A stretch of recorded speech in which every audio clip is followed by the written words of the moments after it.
The infamous border wall separating Mexico from the United States begins here in Tijuana, not on land, but in the sea. Each of these metal posts create these powerful riptides which pull migrants out to sea. Scores have died in just a 60-meter stretch of ocean. The border stretches about 3,000 kilometers. The red line is where there's fencing or a wall, and the white where there's no barrier at all. Despite the height of this wall, we find evidence that migrants cross here into Arizona. And within minutes, I collect a treasure trove of discarded passports and ID cards. It's like the United Nations of identification here. People from all over the world, from Dominica, Nepal, Mauritania, and India. The list goes on. But it just doesn't make sense. How could anyone get over this mammoth wall? An Arizona Border Patrol agent pulls up and has some answers.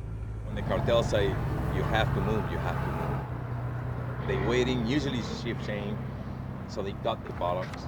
That's right, the human smugglers cut through metal, concrete, and rebar in minutes. Here's the evidence of where it's been successful and where it's been interrupted. And then the border agent tells me to walk down along the wall a little further. Listen closely to what he says. Right now, the gate is open. The gate is open, despite the massive effort to keep migrants out. It's wide open in this stretch for 2 months a year during monsoon season to stop the roads from being washed out by a buildup of rain. People know this and come here to cross illegally. So you're patrolling all the time to see. The border agent leaves, and as we're getting shots of the wide open gates, visitors. Hola, soy Avery. We tell them we're journalists and they take off.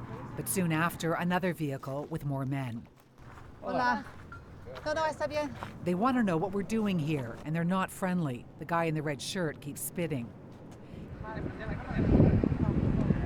They're asking about the camera and tell us to turn it off. Yeah. Turn it off, yeah. They're Falcons, cartel lookouts. After trying to intimidate us for a while, they leave.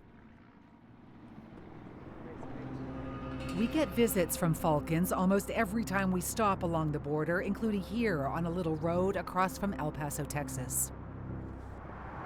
It's kind of spooky here because it seems as though we're all alone, but we're not. Cars like this, as well as people walking by, are actually Falcons. They're the spies who are checking out what we're doing. We decide to leave. Do we need to move? We have another one in the back, in front. We've had now 3 cars come up. One at the front, one at the back, and one just parked down there.